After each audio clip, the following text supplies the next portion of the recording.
You heard what Krishna said through the words of a king's servant. He lived for 36 years after that incident, but he never uttered one word what Krishna told him. So everything that you have heard is only from Sanjaya, who was a king's servant. You must understand the quality of a king's servant is very reliable.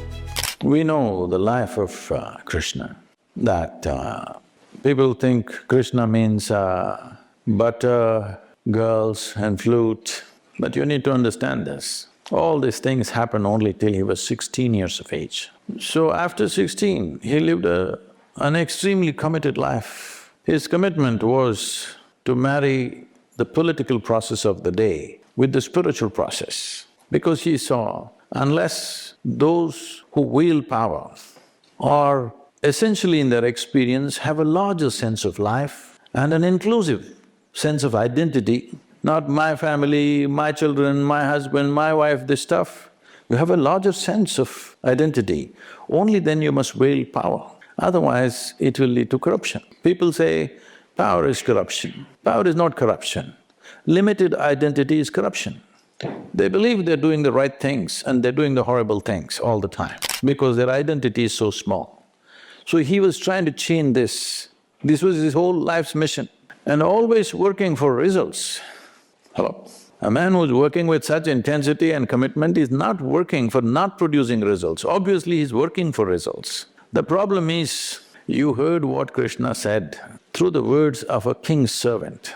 Nobody else told you. He only spoke to Arjuna. Arjuna never spoke. He lived for 36 years after that incident, but he never uttered one word what Krishna told him. Have you heard anywhere? He ruled as a king, but never once he said, Krishna told me this on the battlefield, not once. So everything that you have heard is only from Sanjaya, who was a king's servant.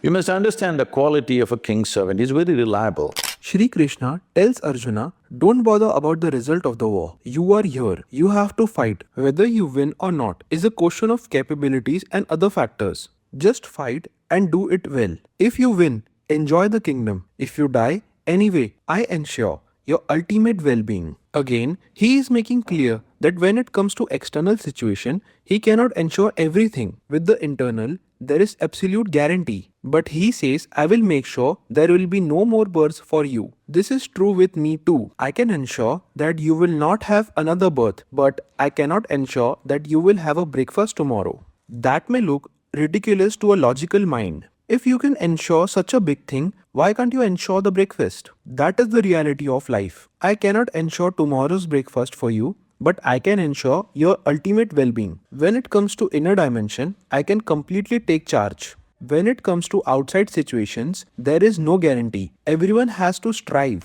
If your husband or wife or children, they saw something, they come and tell you, they will add a little bit of their own stuff and tell you. It is intrinsic to a human being. Their own opinions, ideas, other things will naturally get into what they're speaking. But a king's servant is trained never to add his opinion, otherwise his head will go. He will only interpret everything word by word as it was. So he is a kind of a ancient tape recorder, okay.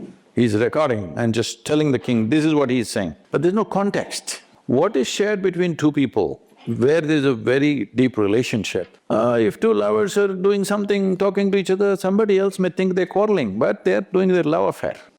So this is a love affair between Krishna and Arjuna because they know each other very intimately. So he's speaking a certain language. So a king's servant takes word by word without knowing the context or understanding what it is, the experiential dimension of what it is, and he's saying. So having said that, see, essentially it is just this, whatever you wish to do in your life, you have goals.